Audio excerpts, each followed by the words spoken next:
The intersection between my work in CMM and IMC really falls in two areas. First, in instructional communication pedagogy and research, and then second, in terms of curriculum design and pedagogy in the what we call the basic communication course. And I'm over here because I'm actually going to use a little bit of audio-visual, and I thought I had to practice what I preach, because when I talk about the basic communication course a little bit later, I'm going to talk about multimodal communication. So I thought, well, I probably better use more than just talking. So that's why I'm trying this out. We'll see.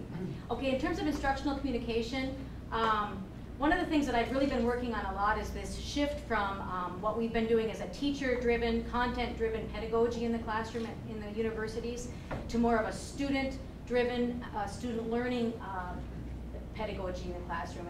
And that's not really new. I mean, I ground it in John Dewey's stuff about knowing, doing, and reflecting as an ongoing cycle. And really, if you really want to think about it, even John Dewey wasn't so new, because the Socratic method is really that same thing. But the first thing that I really have to do, what I've tried to do in my research, is really deconstruct and reconstruct what learning means. And really, the Industrial Revolution, though it was wonderful in terms of making learning accessible to the masses in our country, it really also caused, in part, it was the cause of more of a teacher-centered pedagogy, because to teach to the masses, it needed to be sage on the stage and everybody listen and take notes, right? But learning, with that paradigm, learning was really about comprehension, and we would try to say that if we learned something, we comprehended it, we understood it. But really, then we had all this research out there that said people can't remember what they learned, right? Because they didn't really learn it, they memorized it, and they regurgitated it, and then they forgot it for the next test, the next class, the next experience in their lives. So really what my research and the intersection with this shared meaning and understanding really has to do with learning isn't learning unless it's comprehension plus retention plus application. And application not only within the traditional classroom walls, but application out and beyond in other areas and places. And I try to ground that in that learning pyramid that, to try to get buy-in, because one of the things I do a lot with is teacher training and redesigning teacher training and how teachers do things.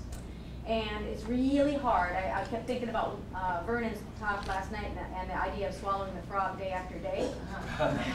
Because it's really hard, as you know, to get change in the institution and to change teaching from anything than the way we were taught, which is this very teacher-centered approach. Again, so what I've been doing is a lot of research with grounding my work in John Dewey's idea, but also how David Kolb in the 80s kind of expanded that idea of the learning cycle. And so what I do is I try to talk about that lecture is important in a classroom. There is a piece per lecture, but to really round the entire cycle of learning, to actually be able to apply it in different contexts and settings, it has to be some sort of a combination of lecture, experiential learning, discussion with others, shared understanding, and synthesis, bringing it all back together. And so that's really this learning cycle, and I like to tie it back to how many people in this room, I want to see this, how many people in here know how to tie your shoe? Awesome! Did you learn how to tie your shoe because somebody told you how to? No. That's part of it though, right? Good job, Ron. I actually flunked it in kindergarten, so they had to show me. But that's another piece of it. It's show me. But they tell you, they told you, you had to try it. They had to show you. You had to try it again, and it's over a go. You talk about it. You had to ask them questions about what they were doing when they put the loop in the round and the whatever, right? Okay, so, and then by the time it's done, you actually synthesize and you can tie your shoe. So we innately learn in this way that rounds this entire cycle of learning, and yet what has happened in the educational environment is focusing on one stage in the four-stage cycle at the expense of the other stages. So that's been a big piece of my research in trying to get us to move from teacher-centered lecture notes to learner-centered lesson plans, which is very different. So to help teachers do that, we start with the overall goal. What is your overall goal or purpose, and why is that important? And you have to talk about what students will be able to do by the time they're done, how you'll know whether they can do it and achieve it, a plan with parameters, time parameters, because lecture notes tend to be the 2 to 4 main points, just like a speech, right? And this is more about, if we're going to have discussion, how much time do I have for this discussion? If we're going to do this small group activity, how much time am I going to have for that activity? So it's a very different sort of approach. and a take-home pointer question. Whoopsies, I'm not going to talk about that yet. That shift from teacher-driven to learner-centered and providing training to help people try to move beyond teaching the way we were taught. And then the other thing is the research in instructional comm that's really, I think, tied directly to this same concept. In terms of assessment research in the classroom, typically what has been done is to say whether or not students get it or not. It's either measures of affective assessment, affective learning, do they like it, do they think it's important, or maybe cognitive, can they answer the questions on a pre-post examination, right? To more about performance-based behavioral change. Is this something that's going to go beyond this classroom? Can you do something differently? So really a very big focus on performance-based assessment. And then the other thing about instructional communication that I think is really interesting in terms of moving in this other direction is something that Tim is actually going to talk about, and that's taking instructional communication concepts and theories out of the traditional classroom walls and taking it to other settings and environments. And the environment that Tim will talk about is how to instruct people to act appropriately during the acute phase of a crisis event. Because what we have been finding is that just like in the traditional classroom, there's a limitation in terms of how those messages are being designed, and it's affecting in a negative way what people are doing as a result. The second area that I would just like to mention briefly is the move from what it means to what should be included in the basic communication course. And I think this is where it really ties into IMC really well. One thing that we're doing at the University of Kentucky is a shift from a standalone course in oral communication and a standalone course in written communication, which are two separate things, to a two-course sequence that we work together with our counterparts in the writing program in terms of a two-course sequence of integrated communication, oral, written, visual communication delivered in flat print, face-to-face, and digital environments. And so that's really a new, it's not really a new concept. It makes sense to our students. It's been very exciting in that regard. Getting teachers to buy it has been interesting. And the crux of this new way of thinking about the basic course is that effective communication is audience-centered, and that's not new. I thought I'd better throw Bitzer up there and Aristotle up there. Again, audience-centered nature of communication is not new, but it seems to be new in the basic course. It seems we've never gotten that, and we got very presentation-oriented. It's iterative, and I think that iterative nature is something that Vernon was talking about a little bit too, in that helping our students see that effective communication doesn't just happen now, it's iterative.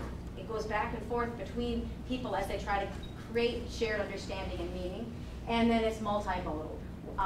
In this century, we have to think about multimodal communication. Yep, that's why I thought I better have a few slides. Okay, this audience-centered nature. I love to put this little thing up there. You all know what happened to poor Taylor Swift, right? Poor Taylor. Okay. At any rate, the idea this was not an appropriate for the audience and occasion of the time for Kanye West to get up and interrupt her and say that Beyonce was the best music video. Maybe it was the best music video, and it certainly was for him. But perhaps that was not the appropriate for that audience and occasion, right? Yeah. Okay. And I thought this might be an interesting slide to throw up there because this was one of the things that we used to convince the university at large, at the University of Kentucky, that we needed to have an integrated two-course sequence rather than these two standalone sequences. If you look at what our business professionals want out of our graduates, it really is an integrated communication. They want integrated communication skills, teamwork, reasoning, oral and written communication, being able to organize information. That's what employers want. And surveys of graduates that graduate from the universities in our country, also that's what they think is most important when they get out into the world beyond the academy. Here's what's really troubling though. Only 1 of 4 employers actually thinks we're doing that. A good job of it. And 89% said that we should be doing more with the ability to effectively communicate orally than in writing. And 81% more in terms of critical and analytical reasoning skills. So what we did is we designed these 2 courses. And the first course, and what's fun is that we can actually do much more about actually shared meaning and understanding with our students at the first year level than we ever could do before. And if any of you have taught some of these basic courses, you know that they're a little bit skills-based and a little bit weak on the content, right? A little bit surfacey. Yeah. Well, what we do in the first course is we really focus on understanding ourselves, others, and our role in the world around us, and in this integrated communication way. So students do exploration of self, perception of self, and how self-concept can evolve over time, that it's not static. They also go out into the community and do mini ethnographies of cultural groups that they don't belong with, to build empathy skills and come back and share that. And so they were able to go much deeper in that first course about perception of self, perception of others, and empathy building skills within this basic communication course. The second one then gives us the opportunity to go to rhetoric and argument, and that's where they actually conduct rhetorical analyses. They come up, they form teams, and they actually work together to decide on an issue that they want to explore. Each person on the team does a rhetorical analysis of that issue from a different stakeholder group, and then they come back together as a team and decide a position that they're going to try to argue, and they create a symposium about trying to solve that issue or problem, at least at a local level, right?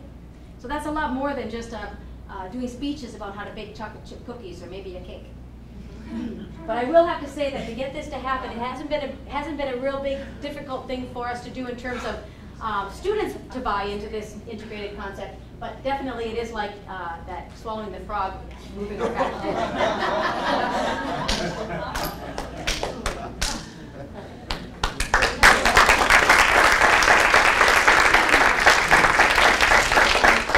Finally, we'll hear from Dr. Chipsall now, and I do want to admit also that I also flunked tying my shoes in kindergarten, which frightens me now more than had happened as well. So, but I'm glad to know I'm not alone. Thank you.